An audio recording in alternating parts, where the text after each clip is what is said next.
l'accompagnement des personnes dites vulnérables, et on l'a rappelé à plusieurs reprises depuis hier, est d'abord et avant tout une question de relation. Mais qu'est-ce qu'une relation d'un point de vue éthique? Rencontre, accueil, hospitalité, face à face, écoute, visage, aurait dit Paul Ricoeur. Comment rendre compatible cette nécessaire relation, cet accompagnement délicat et la logique d'efficacité dans une société de l'immédiateté? Comment faire pour que la technicisation de l'intervention ne vienne pas trahir l'éthique de la relation? Alors, c'est cette question que l'on vous a adressée et que vous avez accepté de reprendre avec nous, Monsieur De Penne, merci. Monsieur De Penne est docteur en sociologie politique, formateur, responsable de projet à Buc Ressources, centre de formation que beaucoup d'entre vous connaissent, mais je voudrais citer le fait qu'il est en particulier l'auteur de plusieurs publications, dont Pédagogie, travail social, éthique et accompagnement en travail social, aux éditions sociales de France, Distance et proximité en travail social, chez le même éditeur, autant de questions qui réellement nous mettent au cœur de cette question d'éthique telle que le poète surréaliste Pierre Reverdy la définissait. L'éthique, c'est, disait-il, l'esthétique du dedans. Eh bien, si l'on se posait de temps en temps la question de l'esthétique du dedans de la relation. Je vous en prie. Merci pour cette présentation et puis merci pour votre accueil et puis merci en particulier à Claudie qui m'accueille depuis ce matin. Voilà, donc je vais aller sur effectivement le sujet qui est la question de l'éthique et puis de l'accompagnement. Mais bon, je me suis dit quand même en venant dans le train, j'avais 2 heures, j'ai réfléchi à la question de l'inclusion parce que c'est quand même le thème de vos assises. Donc je vais prendre quand même 10 minutes sur l'inclusion, non pas pour définir les termes, ça a été fait hier et pas à revenir dessus, mais les questions que me pose cette différence des termes. C'est important le sens des mots et depuis les années 80, moi je suis dans le social, un travailleur social depuis 88, parce qu'avant d'être docteur, machin, je suis d'abord éducateur spécialisé. Aujourd'hui je forme des travailleurs sociaux et puis des travailleurs sociaux, des éducateurs, des EJE, des moniteurs éducateurs. Je fais aussi des interventions pour les surveillants de nuit, les maîtresses de maison, pour les ingénieurs sociaux, etc. Et ils arrivent tous avec très souvent des idées très précises du métier. Certains déchantent. Je suis très étonné d'ailleurs, de plus en plus, certains déchantent. C'est-à-dire qu'ils disent, on arrive dans le social et moi je suis pas venu pour faire du projet, quoi. Je suis pas venu pour faire de l'évaluation. Je suis pas venu pour faire du diagnostic. Je suis pas venu pour remplir des cases. Alors, on essaye de les former, etc. Hein. Mais enfin, la tyrannie du projet, la tyrannie de l'évaluation, ça existe aussi, quoi. Et le jour où j'avais fait quelques travaux de philosophie, de sociologie pour l'université, un personnage important dans le travail social m'a dit « Dominique, tu publies pas pour le travail social, qu'est-ce qui t'intéresse ?» Et je lui ai dit « Moi, ce qui m'intéresse, c'est ce qui m'a fait devenir éducateur, c'est-à-dire, ça s'appelle une relation humaine, quoi. » Et en fait, la question de l'éthique, c'est la question de la relation humaine. Donc c'est pour ça que j'ai écrit d'abord éthique et accompagnement. Alors à travers juste la question de l'inclusion, de l'insertion, de l'intégration, j'ai bien compris. J'ai compris que les mots ont un sens et qu'ils renvoient à des logiques. Mais finalement, je me demande si, en relisant un peu Adorno hier soir, avant de venir vous rejoindre ce matin, je pense qu'Adorno pose déjà, dans les années 50, on va dire, une vraie question, qui pourrait d'ailleurs résumer un petit peu celle autour de l'intégration, de l'insertion et de l'inclusion, même si j'ai bien compris, les logiques ne sont pas les mêmes. C'est l'idée que être sociable dans une société injuste, c'est déjà être un assassin. Être sociable dans une société indécente, c'est déjà participer à l'indécence. Alors peut-être qu'on va changer les termes. Au fond, je ne sais pas si ça change exactement les choses. Je m'explique rapidement, mais on est dans une société étatique. Toutes les sociétés occidentales sont des sociétés étatiques qui ont la particularité de reposer sur un fondement qui est le choix de l'inégalité sociale. Et si je reviens à un auteur qui s'appelle par exemple Pierre Clastres, je ne vais pas citer beaucoup d'auteurs cet après-midi, mais je cite mes sources parce que c'est eux qui ont eu ces géniales réflexions et ce n'est pas moi. Pierre Clastres, qui était le grand auteur notamment de la Société contre l'État, qui étudiait les sociétés primitives, il montre très bien que ces sociétés primitives n'excluaient pas les homosexuels, n'excluaient pas les personnes handicapées, il n'y avait pas de SDF. SD, déjà, ça suffit. Hein. Il n'a pas de domicile, alors qu'il ne soit pas fixe, c'est sûr qu'il n'y a pas besoin de préciser. C'est-à-dire qu'on fonctionne avec des catégories. Hein. Ces sociétés primitives respectaient les femmes, parce que c'était la natalité, c'était la suite de la communauté. On n'a qu'à voir comment aujourd'hui, dans nos sociétés, notamment les femmes sont chosifiées. On ne vend plus une voiture sans qu'il y ait une femme en string sur le capot. Aujourd'hui, c'est plus possible. Hein. C'était des sociétés qui étaient contre l'État, parce que c'était des sociétés qui ne voulaient pas la division sociale. Donc la question de l'inclusion dans ces sociétés primitives, elle ne se posait pas, parce qu'il n'y avait pas d'exclusion. C'est-à-dire qu'on a fait le choix de sociétés étatiques qui ont fait le choix de l'inégalité sociale. Donc, pourquoi je précise ça? Parce que je pense, moi, qu'en dehors de notre fonction de travailleurs sociaux, moi je nous appelle des accompagnants, hein, formateurs. Aujourd'hui, je suis un accompagnant aussi. En dehors de l'exigence éthique qu'on doit avoir dans la relation, je pense que le travail social, d'une manière générale, j'étais avec Michel Chauvière, qui est un ami, on est en train de faire un petit livre collectif ensemble en ce moment, il m'a dit on a à peu près entre 1,2 million et 1,3 million travailleurs sociaux en France. C'est quand même un poids électoral, quand même. Hein. C'est quand même pas tout à fait rien. Paraît-il qu'on est dans un moment de présidentiel. Donc, on n'entend pas les travailleurs sociaux, très très peu, quoi. Très très peu. On se pose pas de. Il y a des questions qui se posent, qui est finalement, c'est quoi le choix qu'on a fait de notre société et le rôle du travail social? Quel est son rôle? Je pense que le travail social a un rôle politique. Ça n'a rien à voir avec la droite et la gauche. Un politique, au sens du politique, quel choix de vivre ensemble, quel choix de société décente ou indécente, et quel rôle pour le travailleur social? Est-ce qu'on est des petits contrôleurs ou pas? Alors, derrière l'idée d'inclusion, d'insertion, si je vais chercher Théodore Adorno, qui était l'un des fondateurs de l'école de Francfort, ce qu'on appelle la théorie critique, eh bien, lui, il rejoindrait, je pense, les trois termes, même si j'ai bien compris, les logiques, vous avez raison, et ça a été très bien dit, il n'y a pas de souci, sont différentes. Mais il renverrait les trois termes, je pense, au concept d'adaptation, quoi. C'est-à-dire qu'on est dans des sociétés basées sur l'inégalité sociale qui met en place des instruments pour adapter les gens. Or, adapter les gens, c'est quoi? Essayer de faire consensus. Et faire consensus, c'est quoi? C'est gommer les différences. C'est-à-dire dire au préalable, toute différence est un inconvénient. Alors que vous allez le voir avec Lévinas, toute différence est une richesse. Ce n'est pas le même choix de société. Ce n'est pas le même choix de relation. Donc, je ne vais pas aller trop loin sur la question de l'inclusion, parce que ce n'est pas pour ça que j'étais forcément venu. Hein. Mais juste comme ça, parce que on m'a invité aux universités d'été au mois de juillet là, du social, donc il y avait des sociologues, des philosophes, des travailleurs sociaux, et puis ils travaillaient la question de l'inclusion. Et donc je leur ai posé une question qui m'intéresse beaucoup, c'est vous voulez faire de l'inclusion sociale, mais alors ils sont où? S'ils ne sont pas dans le social, dites-moi où ils sont, quoi. Parce que quand on choisit de faire de l'inclusion sociale, c'est qu'ils ne sont pas dans le social. Alors, il y en a un qui m'a dit, mais ils sont à la marge. Oui, mais la marge, elle est dans la page. Donc, ils sont bien là. Donc, le choix des mots est important. Hein. Alors, j'arrête sur l'inclusion sociale parce que je n'étais pas venu pour ça. Hein. Mais il y a quelques étudiants bucquois, ils savent toujours que je ne finis pas à l'heure. Donc je ne vais pas finir à l'heure. Hein. Mais j'ai un train. Vous allez finir avant. Je vais finir avant, oui. Merci. Et je me garde 10 minutes à la fin pour faire une petite critique du technicisme.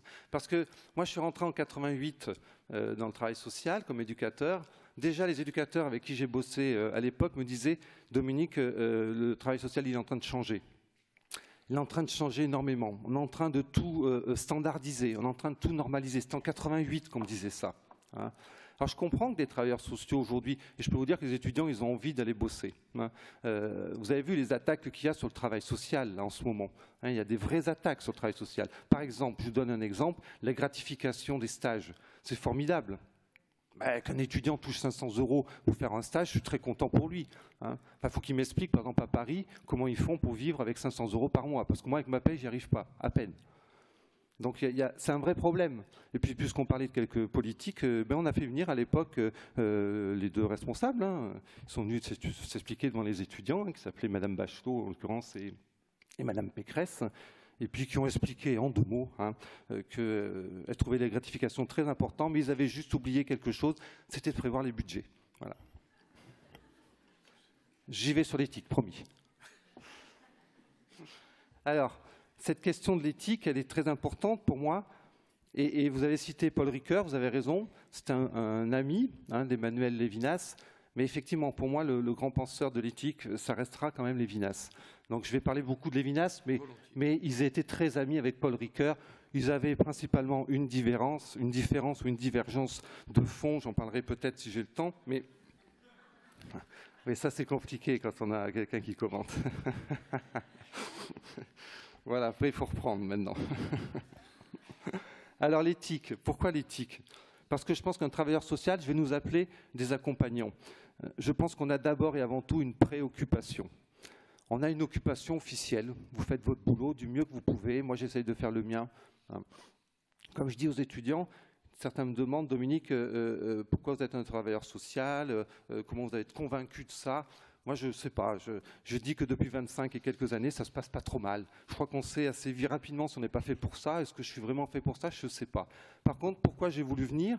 C'est parce qu'un jour, moi qui ne suis pas vraiment un grand sportif, on m'a demandé d'organiser une manifestation de sport avec des enfants handicapés, en situation de handicap, pardon. Et en fait, il y a eu ce qu'on appelle une relation authentique. Alors, comment on définit ça? C'est compliqué, ça. Hein, mais ma phrase, c'était « ça ne triche pas ». Alors j'ai envie de faire ça. Et à l'époque, j'habitais pas très très loin de Nantes, hein, je suis originaire du Limousin, et j'ai traversé la France, j'ai trouvé un poste d'éducateur en Picardie, et puis hop, c'était parti. J'ai fait l'usine pendant 5 ans, et j'ai démissionné. 2 jours après, j'étais dans l'Oise, en train de faire une réunion sur les annexes 24, je savais même pas que ça existait, quoi, pour vous dire. Donc, voilà. Mais une préoccupation, pourquoi? Parce que je pense que si un travailleur social se résume à son occupation officielle, alors peut-être qu'il va oublier le pré. C'est-à-dire, qu'est-ce qui vient avant votre fonction? Eh bien, ce qui vient avant votre fonction, c'est de ne jamais porter atteinte à la singularité de l'autre. C'est de ne jamais porter atteinte à l'altérité de l'autre. C'est très rare, les projets d'établissement où il y a marqué « on ne respecte pas la dignité des personnes ». C'est vraiment notre projet. C'est rare. Hein, c'est pas, y a pas... Donc, entre des fois ce qui est marqué et ce qui se vit, il y a une petite différence. Ça veut dire que le jour où on perd ça, je pense qu'effectivement on devient un petit tyran. Donc, qu'est-ce que c'est que l'éthique? Finalement, on pourrait dire d'abord que c'est un questionnement incessant. C'est un questionnement à partir du moment où l'autre, autrui, advient à moi. Et cet autre, je ne veux pas porter atteinte à son élément d'humanité. Voilà la première question. Donc finalement, aujourd'hui, c'était à Saint-Étienne il y a 1 an ou 1 an et demi, quelqu'un se levait dans la salle et il m'a dit « Vous êtes un révolutionnaire, monsieur ». Et je dis « Ah bon ?» Il dit « Oui, vous voulez remettre l'humain au cœur des préoccupations du travail social ». Style d'ironie. C'était terrible, en fait, ce qu'il était en train de me dire. Vous vous rendez compte? Ça veut dire qu'aujourd'hui, de plus en plus, je ne dis pas les travailleurs sociaux, chacun, vous, dans notre coin, on essaye de faire du mieux qu'on peut, mais les logiques qui sont en train de nous bouffer, les logiques technicistes, les petits experts de tout poil, hein, sont en train d'essayer de standardiser les choses. Et je vais essayer de vous montrer à partir de la question de l'éthique vers quoi on va et comment on peut essayer de résister. Donc bien sûr que penser l'éthique, c'est penser la relation humaine. Penser l'éthique, c'est l'interhumain. Une éthique professionnelle, ça n'existe pas. Ben, on n'aurait pas inventé le terme déontologie. Hein. Donc une éthique professionnelle, ça n'existe pas. Il n'y a aucune éthique dans le sport. Parce que l'idée de l'éthique, c'est le respect inconditionnel de la singularité, de l'altérité d'autrui. C'est quand même rare que le Paris Saint-Germain, par exemple, rentre sur le terrain en disant « on va se prendre une tôle hein ». Ça arrive, paraît-il. Enfin, bon, je ne dis pas ça à Paris, hein. Je parle des Nantais à Paris. Oui, il faut faire gaffe, on est d'accord. Ça veut dire quoi? Ça veut dire qu'à partir du moment où l'autre devient un adversaire, ce qui est le cas dans le sport, alors il n'y a plus d'éthique. L'éthique 2, ça n'existe pas. Il y a l'éthique, point barre. L'éthique, c'est la question de l'interhumain. Respect, reconnaissance inconditionnelle de la singularité et de l'altérité d'autrui. alors peut-être il y aura une rencontre. Mais s'il n'y a pas ça, il n'y aura pas de rencontre. Ça veut dire quoi? Ça veut dire que l'éthique, c'est ce qui combat les logiques de mêmeté. Tout ce qui essaye de nous rendre semblables dans nos pensées, dans nos pratiques, dans nos modes de vie, dans notre propre rapport au savoir, on va le voir tout à l'heure. L'éthique, ça ne se pense pas en dehors de la question de l'altérité et en dehors de la question de la proximité. Et si j'ai le temps tout à l'heure, j'irai un peu sur le deuxième bouquin que vous avez cité, parce qu'aujourd'hui, par exemple, les étudiants, ils entendent tous qu'il fallait se mettre à distance pour être un professionnel. Mais il n'y a aucune relation dans la distance. Il n'y a aucune relation dans la distance. Je veux dire, quand vous mettez quelqu'un à distance, c'est comme si vous lui disiez « je te désigne comme un danger ». Alors quand est-ce que vous allez l'accompagner, quoi? Ça participe des logiques de refroidissement dont parlait par exemple Max Weber à la fin du XIXe siècle quand il parlait du désenchantement du monde. Et ça a commencé au XVIIe siècle avec ce qu'on a appelé la mathématisation du monde, avec Galilée, etc. etc. J'essaierai d'y revenir, quoi. Donc, il n'y a pas de relation dans la distance.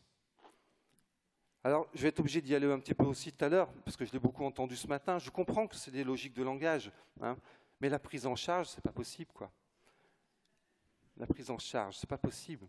Alors, comme je travaille beaucoup avec, et ça me permet de lui rendre hommage, quelqu'un qui était un grand ami de Lévinas, qui s'appelle Miguel Abensour, qui travaille encore avec la fille d'Emmanuel Lévinas. La prise en charge, c'est une résurgence de Auschwitz. C'est-à-dire une résurgence de la chosification de ce qui s'est passé dans les camps.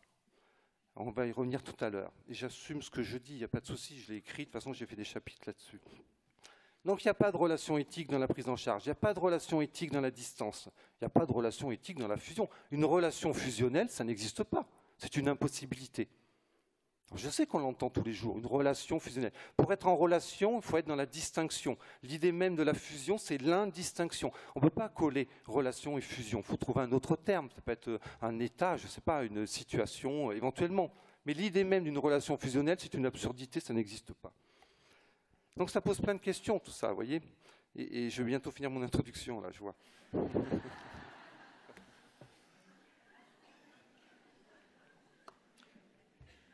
Donc une préoccupation, et c'est sympa, Nantes, quand même. Oui, c'est vrai. Je me demande si je ne vais pas retarder mon train, Claudie. Ça pose la question de l'accueil, et notamment ce que Jacques Derrida a appelé dans un bel ouvrage qui s'appelle « Adieu à Emmanuel Lévinas », a appelé la loi de l'hospitalité. Qu'est-ce que c'est qu'accueillir quelqu'un? Ce n'est pas lui offrir du café, c'est très sympa, ce n'est pas des conditions matérielles. Un jour, j'ai fait une visite de stage dans une institution. Le hall était en marbre. Et là, je me suis dit, alors là, je suis au paradis ou dans un merdier infini, quoi. Et ça n'a pas loupé. Et bien, la même semaine, j'ai été visiter un CHRS. Les murs étaient en carton. Il y avait une chaleur humaine incroyable. Vous voyez, le matériel, ça ne fait pas tout, quand même. Donc, ça reposera la question de ce que c'est que l'accueil. Bon, qu'est-ce que c'est qu'une relation éthique? Je suis un moi. Vous êtes un moi. Vous êtes des moi uniques. Je suis un moi unique. Très bien. Mais ça ne suffit pas. Le fait d'être unique ne suffit pas dans une relation. Parce que des boîtes de petits pois, si j'en fais 150 000, elles sont toutes uniques. Mais elles sont toutes, semblables. Ça veut dire que chaque individu est non seulement unique, mais aussi singulier, c'est-à-dire multiple, c'est-à-dire pluriel, c'est-à-dire un être d'altérité. Et tout ce qui va venir toucher à l'altérité et la singularité d'autrui, c'est déjà un acte de maltraitance. Chaque individu est un être incomparable. Chaque individu est un être irremplaçable. Des fois, on entend qu'on peut être remplacé. Dans une société où les gens sont remplaçables, ça veut dire que les individus sont devenus des êtres de superfluité, frappés de superfluité. C'est-à-dire que c'est des hommes en trop. Et vous savez peut-être certainement qui a non pas travaillé ce concept, mais elle l'a énoncé. Puisque moi j'essaye en tous les cas de faire un petit essai de philo pour l'université là sur la société de superfluité. C'est Hannah Arendt. Hannah Arendt a montré que dans les camps de concentration, d'abord et avant tout, l'idée c'était de rendre les gens superflus à leurs propres yeux et aux yeux des autres. Et elle montre aussi que cette logique-là, elle se mettait en place par la conjugaison de deux logiques en opposition, apparemment, qui est une logique de massification et une logique d'atomisation. Et je suis en train de montrer que nous sommes dans des sociétés de massification où vous vous sentez de plus en plus seul, c'est-à-dire atomisé. Pour dire les choses simplement, mais Arendt l'a dit. Oui, ça pète un peu le moral, là. Enfin, ne vous inquiétez pas, on va parler d'amour tout à l'heure, ça va bien se passer. Mais c'est très important, parce qu'Hannah Arendt le disait, mais Théodore Adorno le disait, Horkheimer le disait, Rancière le dit aujourd'hui, Abensour le dit, Lévinas le disait.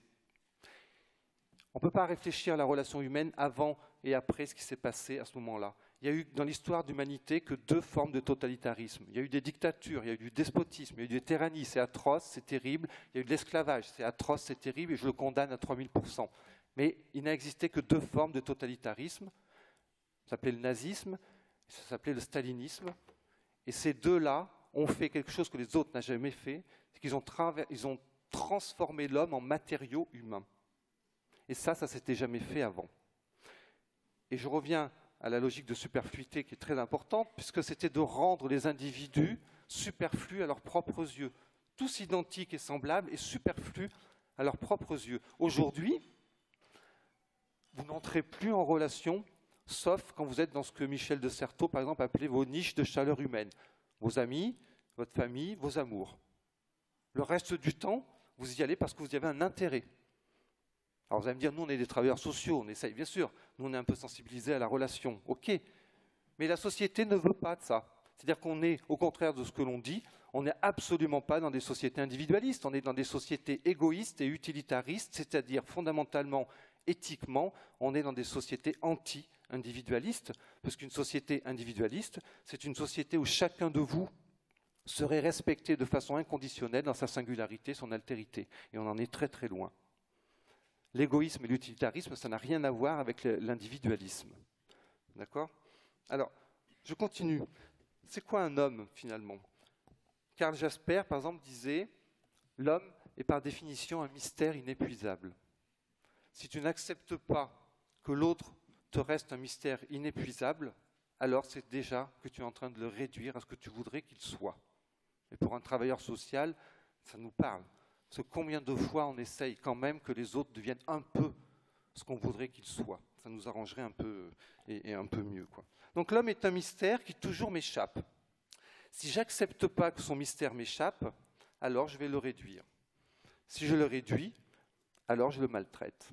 Donc ça pose la question de qu'est-ce que c'est qu'accueillir l'autre dans ce qu'il est et non pas dans ce que je voudrais qu'il soit. Vous voyez la logique du diagnostic, par exemple, ça pose la question du rapport au savoir. C'est-à-dire, si j'appose mon savoir, par exemple, je dis aux étudiants, un autiste, ça n'existe pas. Un SDF, ça n'existe pas. Ben, si je commence à résumer quelqu'un à un autiste, bon, ben, je le résume à son symptôme. Je vais rencontrer le symptôme et éventuellement, je vais le traiter. Et je vais même le prendre en charge, c'est-à-dire le chosifier. Donc, on est dans des logiques de chosification de plus en plus. On est dans des logiques de chosification, puisqu'on nous a dit notamment, pour ne pas remonter trop loin au XVIIe siècle, c'est que maintenant, il va falloir qu'on maîtrise la dernière chose qu'on ne maîtrise pas. Hein, c'est-à-dire, maintenant, nous, en Occident, on maîtrise bien la nature, hein, parce qu'il n'y a que les primitifs, soi-disant, hein, qui ne maîtrisent pas la nature. Mais nous, on maîtrise bien la nature. La dernière chose qui nous reste à maîtriser, c'est quoi? Ben, ça serait la nature humaine. Donc maintenant, on va essayer de mettre en place des lois sociales, pour essayer de maîtriser un peu la nature humaine. Mais le petit techniciste qui est rentré dans les années 80, à un moment du néolibéralisme, on va dire les choses simplement, c'est sans cesse des outils pour maîtriser ce qui échappe, c'est-à-dire l'humain, c'est-à-dire pour chosifier l'humain, quoi. Alors, j'essaierai de vous montrer un peu les conséquences que ça peut avoir d'un point de vue éthique. Je suis obligé de continuer mon propos. Ça veut dire quoi? Ça veut dire que si j'accueille l'autre dans sa différence. Si j'accueille l'autre dans sa différence, c'est que la différence est une richesse. Ce n'est pas tout à fait la même chose que de dire la différence de l'autre, c'est un danger. Parce que si on me dit que l'autre, sa différence est un danger, alors effectivement, je vais le mettre à distance, quoi. Mais si je me dis que l'autre, sa différence est une richesse, eh bien, je l'accueille. C'est tout à fait différent. Ce qui veut dire d'ailleurs, on n'aura pas le temps de le faire, qu'il y a une lecture politique de la question éthique chez Lévinas, c'est évident. Alors, quand est-ce que je peux accueillir l'autre? Eh bien, quand je reste, dit Hannah Arendt, quand je reste un homme d'action. Alors, je fais exprès de faire cette petite digression sur Arendt, puisque c'est le KNAEMO Et avec l'AEMO, moi je ne suis pas un spécialiste de l'AEMO, vous connaissez ça beaucoup mieux que moi, mais il y a bien action dans AEMO. Et Hannah Arendt dit « Un homme est un homme si c'est un homme d'action, c'est-à-dire un faiseur d'actes et un diseur de paroles. » Le jour où on n'est plus un diseur de paroles, c'est-à-dire quelqu'un capable de mettre du sens sur ses actes, alors on reste un faiseur d'actes. Ça s'appelle un automate, ça s'appelle un suiveur. Quand est-ce qu'elle dit ça? Dans ce qu'on appelle le procès Eichmann à Jérusalem. Pourquoi Eichmann a été un faiseur d'actes? Parce qu'il a refusé de mettre du sens sur ses actes. Il a dit on, c'est la société, c'est l'État, c'est le foyer, c'est l'équipe, l'anonyme. On m'a dit que je devais faire ça, j'ai fait ça, comme je l'ai bien fait, j'ai bien rempli ma fonction, je suis un bon fonctionnaire.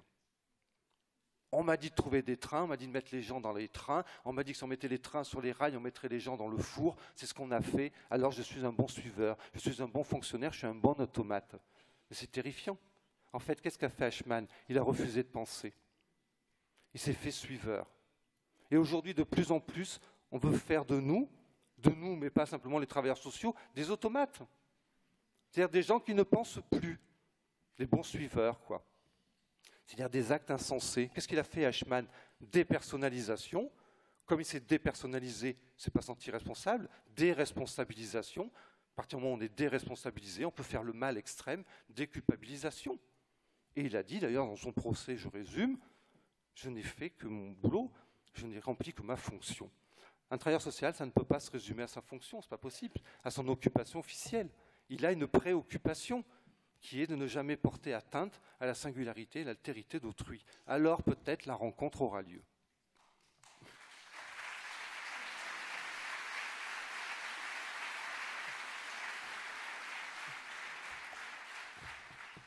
J'hésite à amener ma guitare, hein. Et je ne sais pas en jouer, c'est le problème. Pour être dans la rencontre, qu'est-ce qu'il faut finalement? Il faut garder ses facultés d'étonnement. Le jour où vous perdez vos facultés d'étonnement, changez de métier. Pour vous, mais aussi pour les autres. Parce que garder sa faculté d'étonnement, c'est garder sa faculté de commencement. Or, une relation humaine, c'est la seule chose qui existe par milliards d'exemplaires et qui pourtant est chaque fois singulière. Donc si vous perdez votre faculté d'étonnement, vous perdez votre faculté de commencer une relation humaine. Qu'est-ce que je disais quand j'étais chef de service? Mon dernier poste, j'ai fait 9 ans chef de service dans une résidence pour personnes en situation de handicap mental et psychique. Je disais aux éducateurs, j'avais 18 éducateurs pour 40 résidents. Vous voyez, on était bien, hein, c'est pas mal. On était dans les Hauts-de-Seine. Hein, ah oui, j'y suis plus. Hein. Enfin... Eh bien, je disais aux éducateurs, chaque fois que vous toquez à la porte le matin, vous rejouez le concept d'accueil de l'institution. Et je vous offre cette responsabilité-là, quoi. Vous voyez, c'est que des mots, mais ça change tout.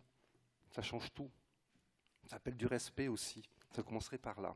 Donc, faculté d'étonnement qui me permet d'être dans mes facultés de commencement pour commencer une relation humaine. Très bien. Ça veut dire qu'il faut que j'accepte que l'autre, que autrui, ça soit un être indéterminé, un être d'indétermination. Si j'accepte pas ça, si j'accepte pas que l'autre m'échappe, que quelque chose de lui m'échappe, alors c'est que je suis déjà en train de le chosifier. Lévinas a une phrase merveilleuse, il dit, pour avoir une vraie rencontre, il ne faudrait même pas connaître la couleur de ses yeux, parce que déjà je suis tenté de le réduire à la couleur de ses yeux.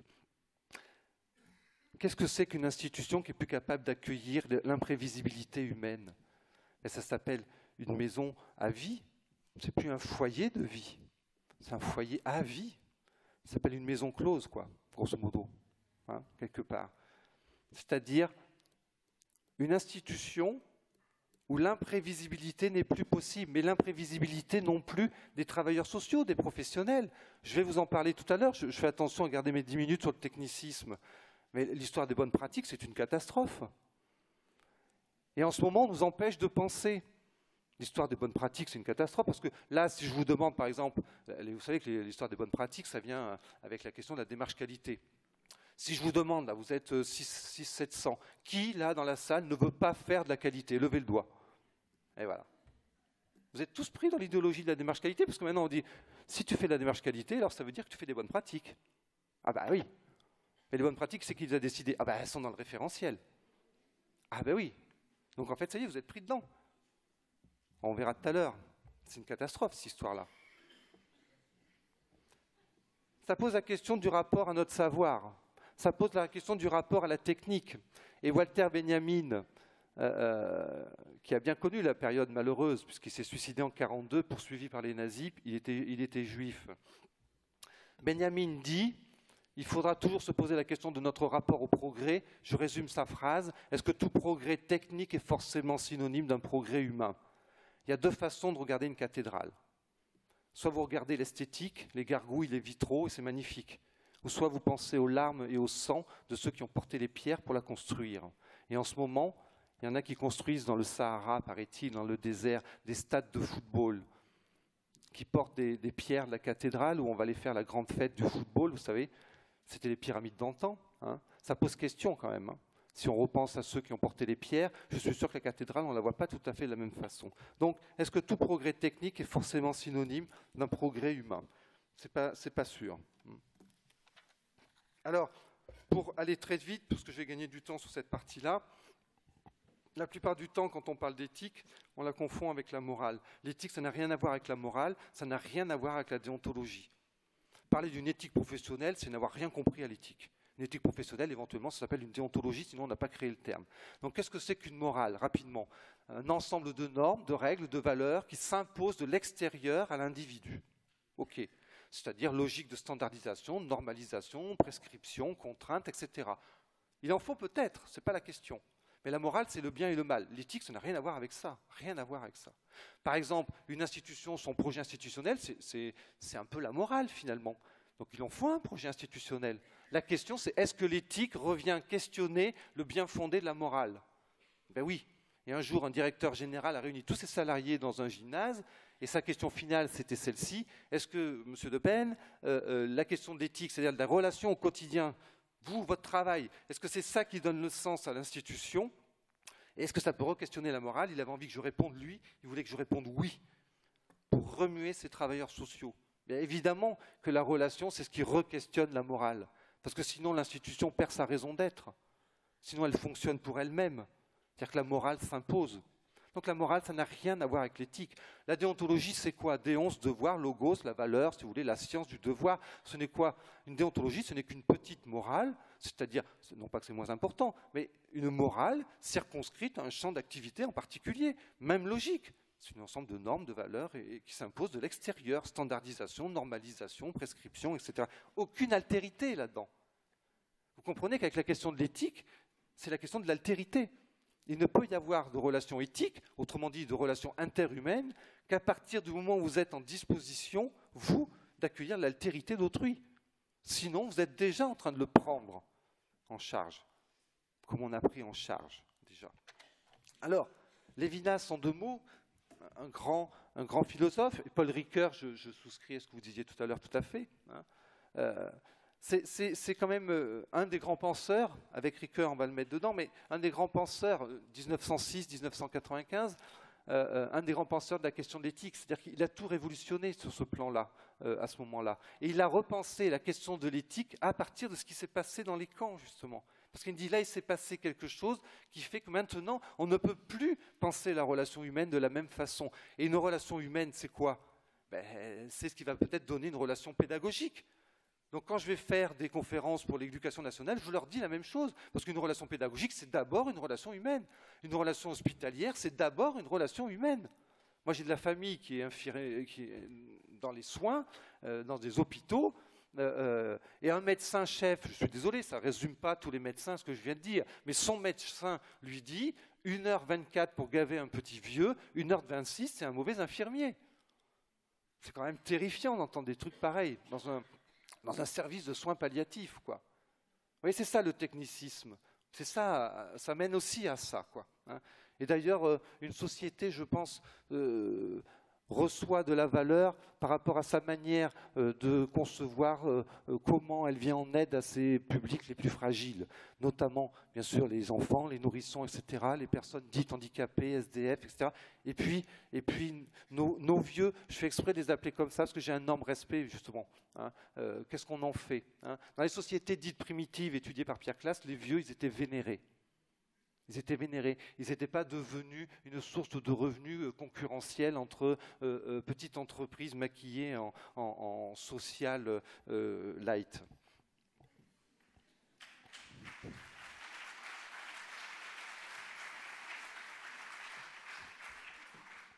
Alors, 2-3 concepts, sans rentrer trop dans les concepts, mais le concept de face à face chez Lévinas, très important. Il dit, tu n'entres en relation éthique que dans un face à face. C'est quoi un face à face? C'est là où le moi, je garantis à l'autre toutes les conditions de ne jamais perdre la face. Et quand vous faites des entretiens en AEMO, quand même, bon, j'en ai pas fait longtemps, j'en ai fait qu'1 an, mais j'ai fait pas mal d'entretiens. Et ça m'a beaucoup servi après pour mes autres boulots. Garantir à l'autre les conditions de ne jamais perdre la face. Alors peut-être la rencontre aura lieu.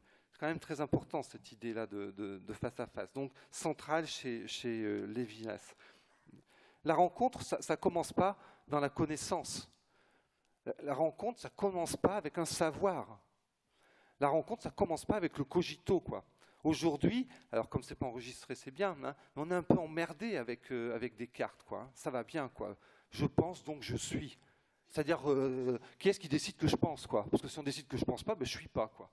Et bien Lévinas, il va renverser ça. Je suis, donc je pense. Et ça change tout. Donc le cogito, là, c'est quand même... Lévinas écrit des choses merveilleuses. Moi, j'ai essayé de trouver une formule pour résumer sa pensée sur cette question-là. Et je dis toujours aux étudiants, les bucquois qui sont dans la salle s'en souviennent peut-être, l'humanité commence avec bonjour.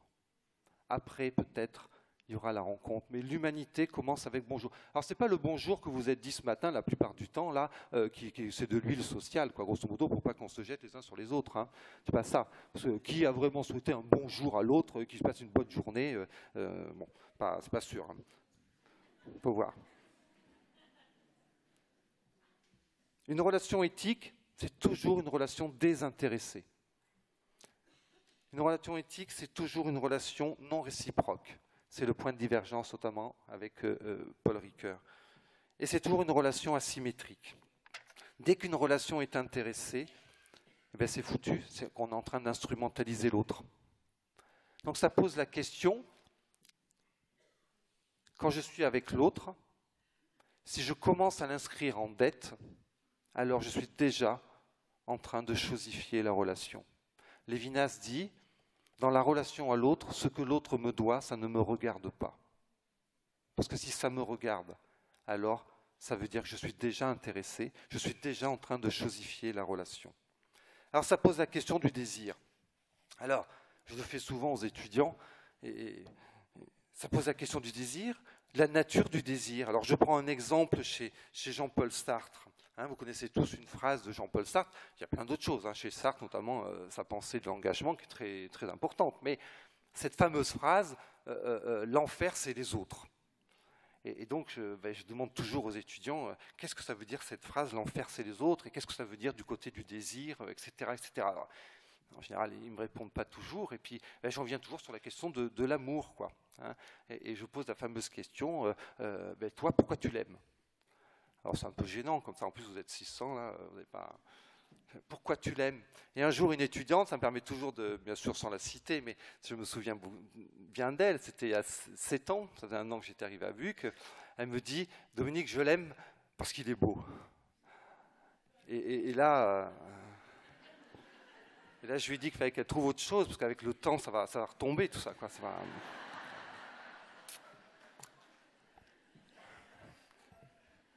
Alors, je fais ma pause là-dessus. On va fumer une cigarette. Et cette même étudiante était au téléphone avec sa moitié, comme elle dit, et elle dit à sa copine qui l'interpellait, je ne peux pas te répondre parce que je suis avec ma moitié.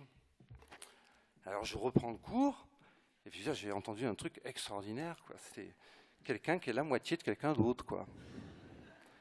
Et quand on est la moitié de quelqu'un d'autre, c'est que l'autre vient me compléter, quoi. Et si l'autre vient me compléter, c'est que je suis en manque. Et si je suis en manque, c'est que l'autre n'est juste là que pour en fait soulager mon manque, quoi. Ça s'appelle plus de l'amour, ça éventuellement s'appelle une carrière conjugale, je sais pas. Mais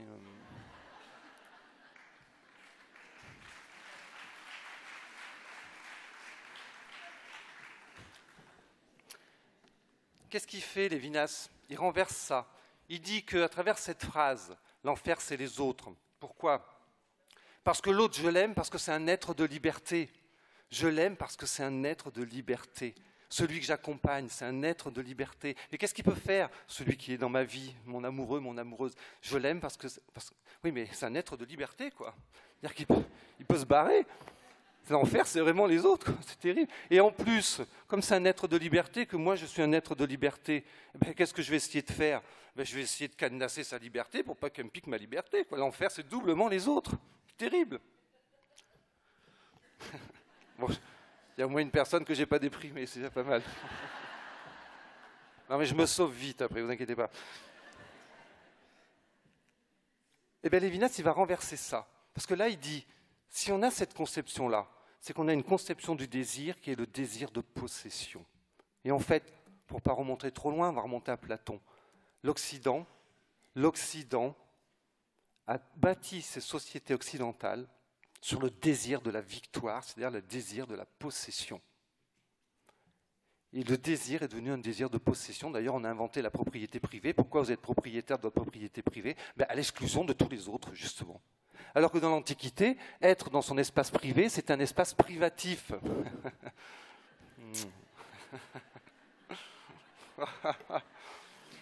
Très bon. Eh oui. Ah ben, allez-y, il faut l'applaudir aussi, hein, parce qu'il est très bon.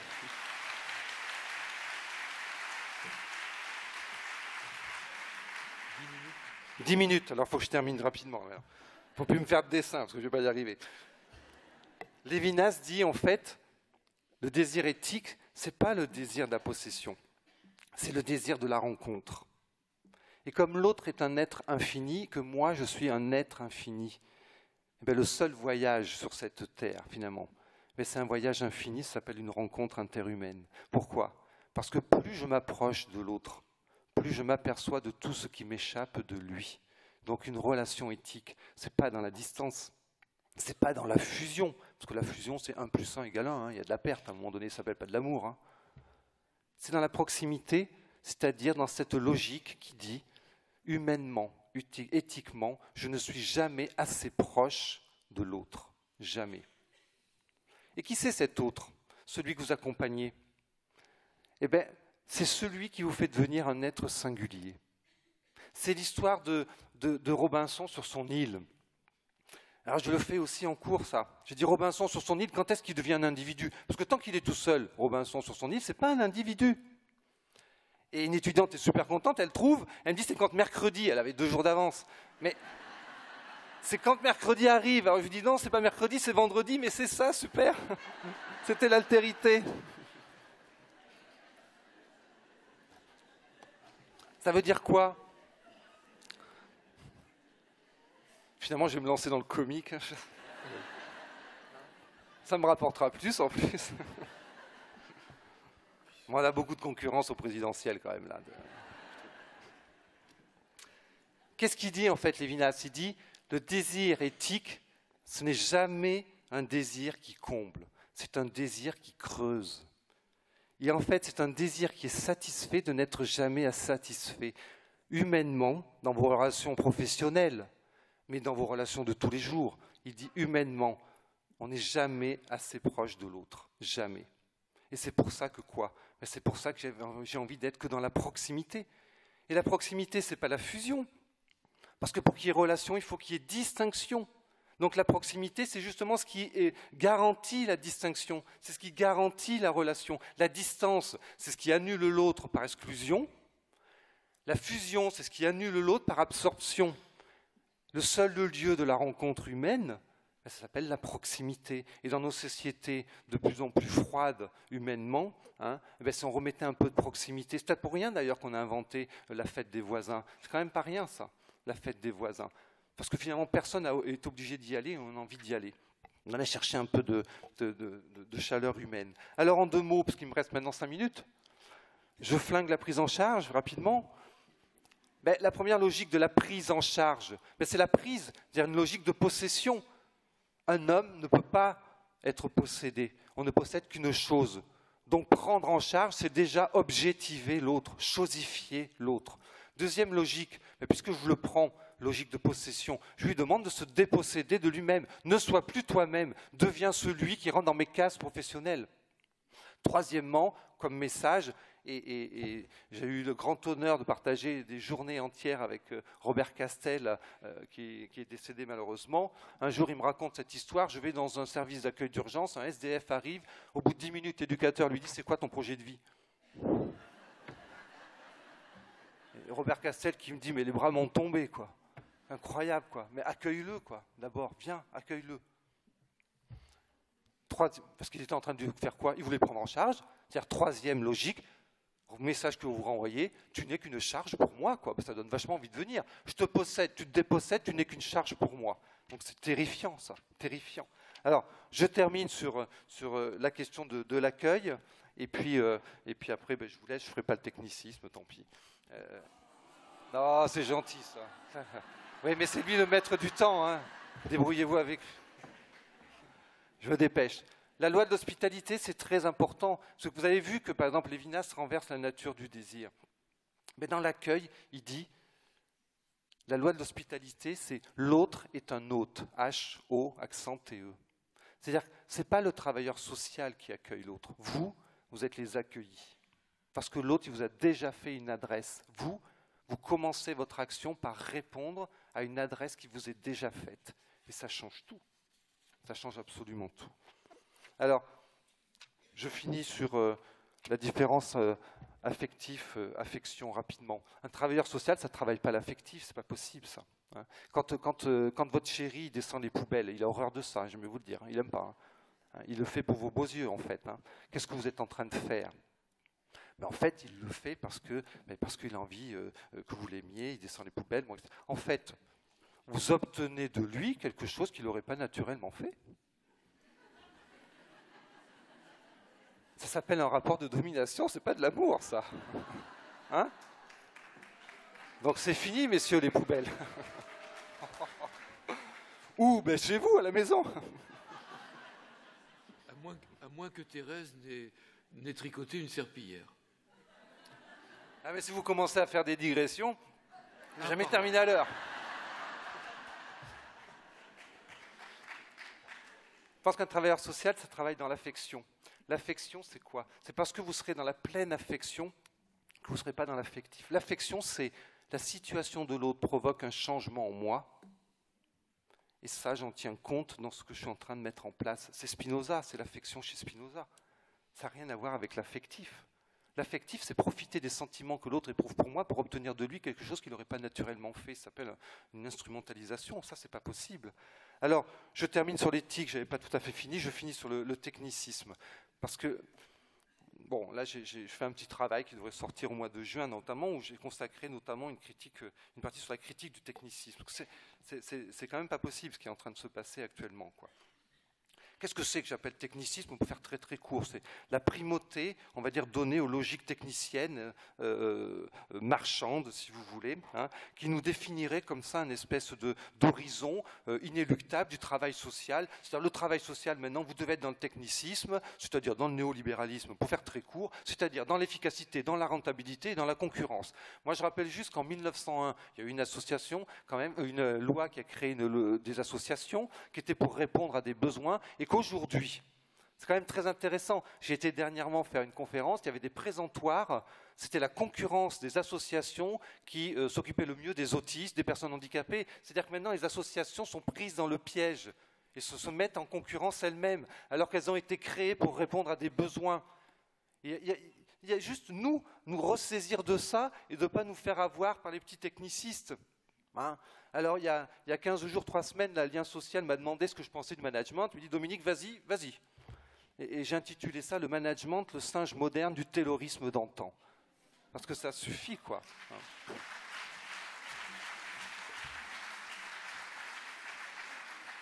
Alors, c'est quoi ce technicisme? C'est l'obsession de la maîtrise. C'est-à-dire qu'aujourd'hui, on vous dit qu'avec des outils, les étudiants, des fois, je les adore, mais ils viennent ne vous inquiétez pas, oui, Dominique, on va inventer des outils. Ils vont arriver avec leur clé à molette bientôt, c'est pas possible, quoi. Ils ont des outils partout, etc. Mais c'est pas eux. Eux, ils veulent faire du boulot. Eux, ils veulent faire de la relation. Mais maintenant, on leur apprend ça. hein, et j'assume, je suis dans un centre de formation. Donc on essaie de défendre des idées, et les autres centres de formation aussi. Mais nous aussi, les centres de formation, on a des injonctions hein, où il faut faire du management, etc. etc. Hein. Et bien, si le management sauvait le travail social, comme disent certains qui font leur chou gras là-dessus, ben, ça se saurait, quoi. Hein, on ne serait pas dans le merdier dans lequel on est actuellement, quoi. Hein. Alors, il y a un grand bluff du technicisme, c'est que les technicistes, ce que j'appelle les experts, hein, Mercus disait l'expert, c'est celui qui abuse le dominé en flattant le dominant. Hein, Bourdieu aurait dit peut-être un dauphin, je ne sais pas, hein, le dauphin de la cour. Hein. Le bluff du technicisme, c'est qu'il nous vend en fait de l'efficacité parce qu'il nous vend en fait de l'objectivité. Les technicistes, les experts, les managers, eux, ils possèdent le savoir objectif. Mais ça n'existe pas, l'objectivité humaine. C'est justement pour ça qu'on reste encore dans un monde humain, quoi. Vous savez qu'on a inventé les coachs de l'amour. Vous savez, ce dernier sentiment-là, qu'on ne maîtrise pas, mais il y en a qui font du beurre là-dessus. Voilà. C'est quand même assez terrifiant. Je termine très rapidement. Les technicistes, finalement, c'est quoi? Ceux que vous dites qui veulent nous faire entrer dans les cases. Ben, c'est ce que Adorno appellerait ceux qui dégradent l'humain en catégories. C'est-à-dire, lui, il n'est pas assez comme ça. Donc, on va bien le dégrader pour bien rentrer dans nos cases, quoi. Hein, c'est quand même terrifiant. Hein. Donc, la démarche qualité, et je termine en roue libre, la démarche qualité, c'est quoi? C'est celle qui vous dit, tu veux être un bon professionnel, tu veux faire de la qualité, ok.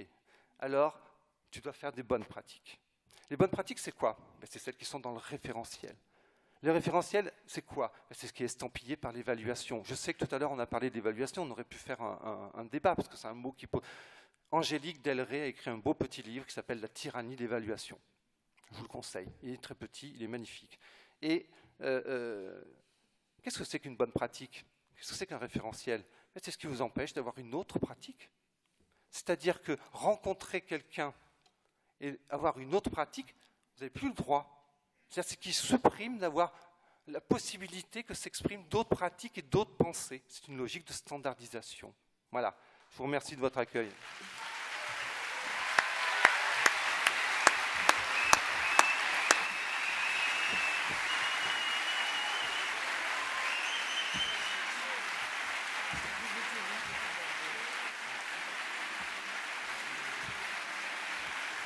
Merci.